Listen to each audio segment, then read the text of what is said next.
They figured it was best to just sort of quietly get rid of me. Dominic Frisby, you are the author of this brand new book, The Secret History of Gold: Myth, Money, Politics, and Power. Also now behind the #1 Substack for finance in the country. But what's really going to interest people, Dominic, is that obviously it's not necessarily something that people team up with what you're maybe most famous for, which is your comedy work, and the fact that you were obviously one of the launch presenters, and this is how we got to know each other, of the GB News series Headliners. So can we kick off with that, Dominic? Because Sure. obviously that's how we got to know each other. I thought you were doing a brilliant job on that show. And you were the first person cancelled, really, by GB News for comedy. And you could argue that the same thing then happened to Mark Stein, Lawrence Fox, and then my good self. But I guess your case, because it never really exploded in the mainstream media, was something that went a little bit under the radar. But do you feel angry about your treatment, about the fact that the Free Speech channel actually got rid of you for a joke? Well, yeah, I was a very popular presenter. I was doing very well. I actually got promoted at You one were. point. They had me presenting the afternoon show when Alex Stewart couldn't do it, Alistair Stewart. And I remember I was doing it on Saturday afternoon, the day that Putin invaded Ukraine. So quite a big. You're like, quite a what have I got day myself in the for? news. This was like my first day ever presenting a news story, and World War III's just begun. But I quite enjoyed my time at GB News, and I don't blame them for doing what they did. I cracked a joke, and quoted out of context, it could have been misinterpreted and could have led to a lot of bad fallout, and so they figured it was best to just sort of quietly get rid of me, and I went along with that because I didn't really particularly want to all the media attention for what was essentially an innocuous remark. But anyway, that's what they did, and so I don't feel angry or bitter to them. I don't blame them. I what I'm sort of slightly miffed about is that once they got rid of me, like for months and months, every time, because I'm like the only person in the UK who actually I'm not the only person in the UK that owns Bitcoin, but every time the subject of Bitcoin comes on the news, they always get somebody that doesn't own Bitcoin to talk about it, and then they don't know what they're talking about it. And I was one of the sort of most articulate people about Bitcoin, and so every time there was a Bitcoin story, or a finance story or a tax story, GB News would phone me up and go, "Can you come and do on the program and do this?" And yeah, sure, no problem. And then about an hour later, they were like, "Oh no, sorry, we can't have you on." And this went 100%. 100%. I mean, this is something I This have went a on for real. months. Sorry, say again. Well, no, this is something I have a real problem with. Yeah, Certainly in my own case, it's like if you leave that sort of weird cult, you're yeah, dead.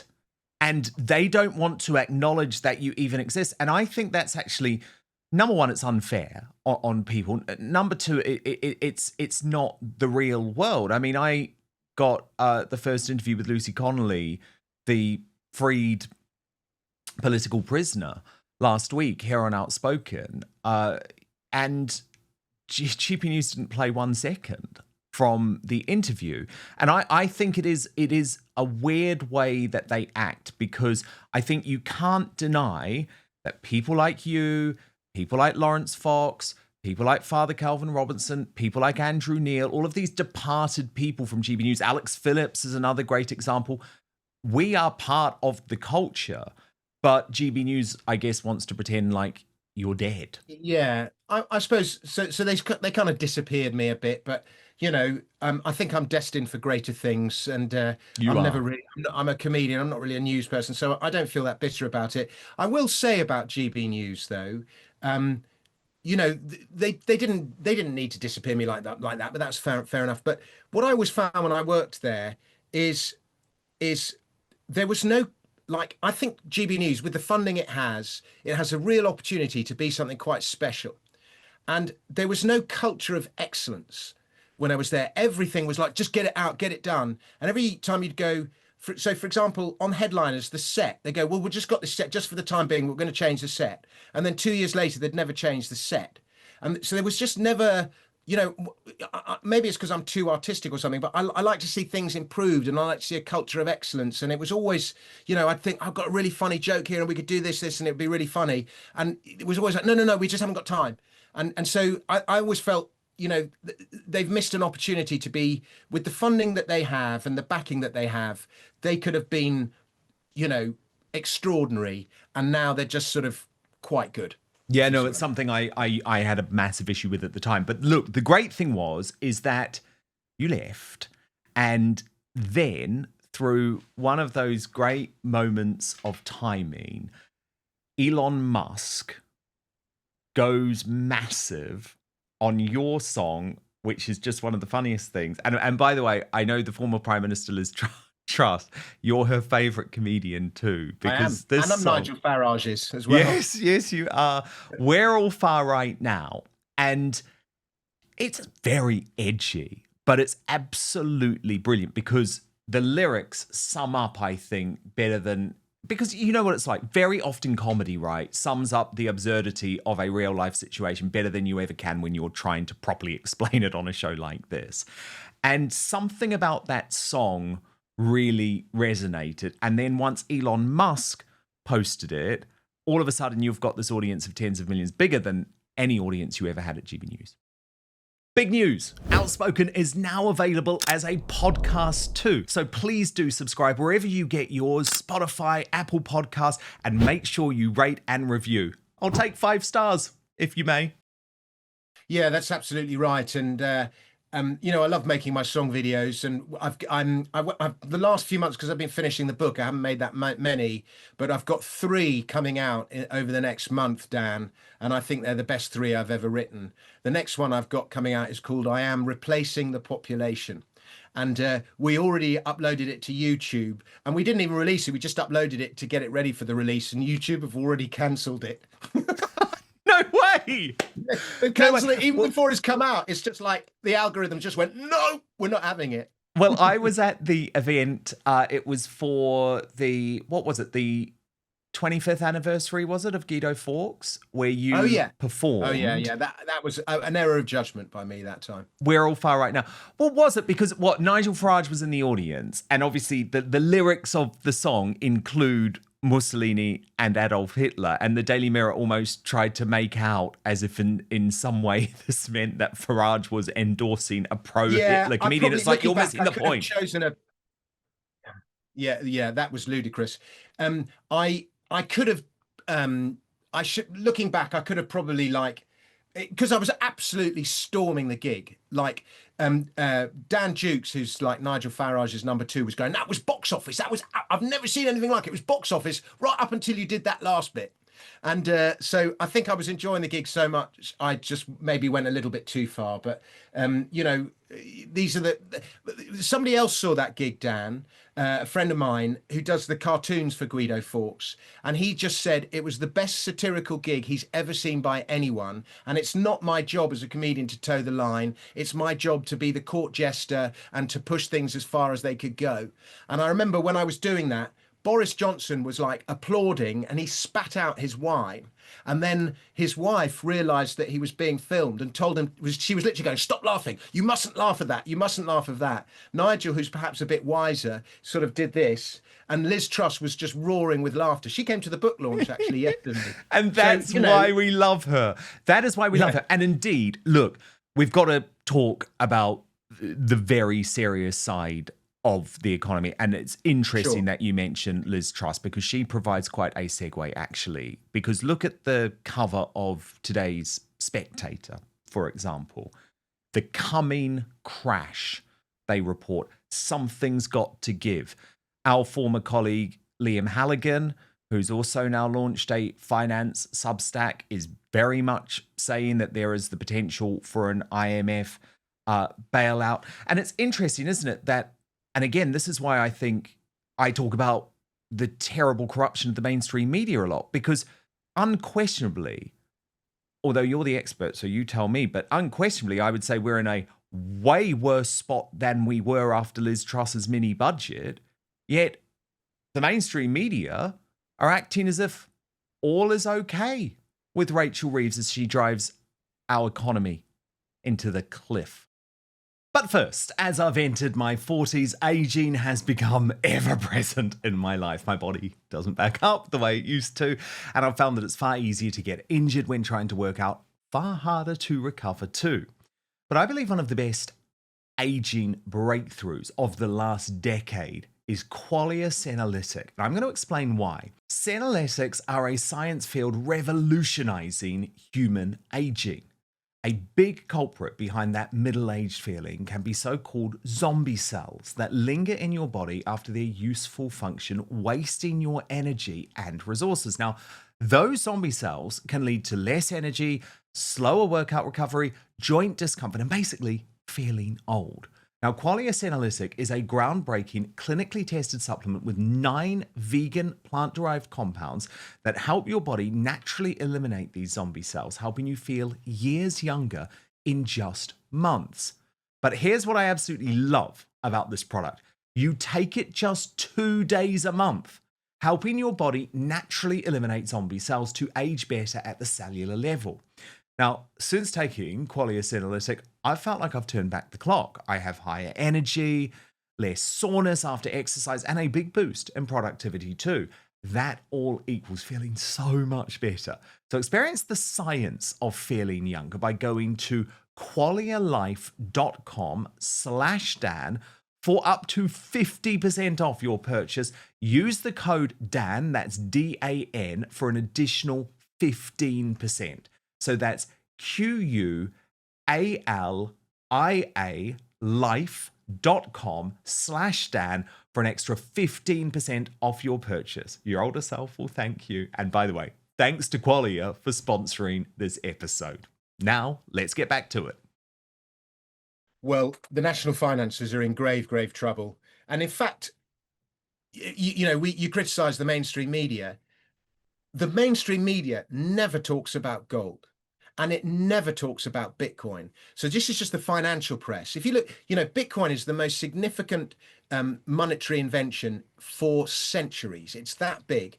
And the FT, the Financial Times, which is supposed to be neutral, has it just keeps going, no, you mustn't buy Bitcoin, you mustn't buy Bitcoin. And it's cost its readers a fortune. It's cost its readers an absolute fortune because Bitcoin doesn't correspond to the sort of government planning economist worldview. It's a very much a bottom-up libertarian thing. And so, yeah, it's been suppressing gold. It's just as gold is every time gold price goes up, the mainstream media just goes, oh, it's a bubble. And it's just so wrong. And so everything that's happening in the wars on free speech and all the other areas of discussion, it's going on in finance as well. And it's just always on the wrong side of the argument. It's incredible. Well, yes. But yeah, the UK national finances are in grave, grave trouble.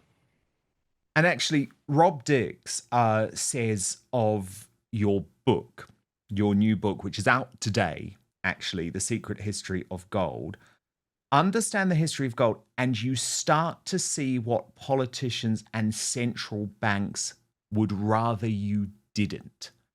So is your argument, Dominic, that there is almost a cover-up going on? People don't really want the public to know. I don't know if it's deliberate or if they're just stupid. And in the case of gold, I just think they're just stupid. But maybe it's deliberate. Sometimes I just think this is so stupid, it can only be deliberate. And the classic case, the example of this is the sale by Gordon Brown of our gold in 1999 at the bottom of the market. He did not need to sell the gold. He was under no pressure to do so. And China, all the gold bullion dealers that you talk to, China was on the other side of the trade. And I'll tell you something really significant. China has been reducing its holdings of US debt, of US bonds, for 10 years. 10 years, it's gradually owning less and less, and it's been increasing its holdings of gold. And I do a great lot of study into this. China's holdings of gold are at least 4 to 5 times more than it says they are. And it probably has twice the amount of gold that the US does. And remember, the dollar is the US reserve currency. Now, why is China buying all this gold? What are its plans? And it's the world's largest importer, it's the world's largest producer, and it doesn't export a single ounce. It's just gold is just going to China, and gold is wealth. It's always had a role underpinning the financial system. Even now, when it's no longer official money, it's still the second largest holding by central banks after US dollars, and the US dollar holdings are coming down. And this is a story that I've actually audited the amount of gold that China has been importing and accumulating, and put it on a plate, and still the mainstream press doesn't report on it. And it is the biggest story in world finance. It is that significant because it's like wealth is going to China. What are China's plans? Why is it accumulating all this gold? And at the same time, the UK, this is how stupid we are. We sold all that gold in 1999, and I was always very friendly with Andrew Feldman, who was head of the Conservative Party in the sort of Cameron Osborne era, and I was going, print the money and buy back the gold. It is so just print the money and buy it back. And Feldman was going, really? He just couldn't believe I was talking about it. And I was just going, it is such an important strategic asset, and we just don't own any. And we are now the second largest holder of US debt. The UK is, after Japan. You'd think China, with its huge economy, would hold more US bonds than we do. No, we hold more. So we're growing our holding of US bonds, and we've not accumulated any gold. And meanwhile, we've got quite a lot of Bitcoin that were confiscated, early on in Bitcoin's evolution. But what does the UK do? Rachel Reeves is talking about selling it. This incredibly important strategic asset, and the FCA has made it impossible you for investors believe to invest in Bitcoin. It's nuts. You believe we should be adopting cryptocurrency? Not cryptocurrency. I'm not saying we should be adopting. Everyone should own some Bitcoin, and the UK at the national level should have a strategic Bitcoin reserve. Okay. And we have it. We've got the third largest Bitcoin holding of any nation because they were confiscated from drug dealers early on in the career. But as soon as she can, Rachel Reeves is going to sell them. But no, that is a strategic asset, and we should keep it because it'll bail us out one day. Absolutely. Hungary sold its Bitcoins in 2017, and if it had kept its Bitcoin, Hungary could have cleared its entire national debt. Bloody hell. The Bitcoins it had confiscated. We could do something similar. Absolutely. But what are we doing, selling it early? Fascinating. It is out today.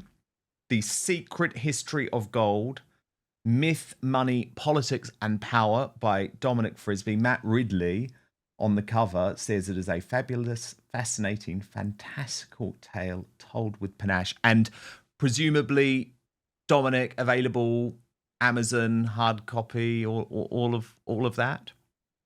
It's available at all good bookshops. Can I tell you one little story, Dan? Please.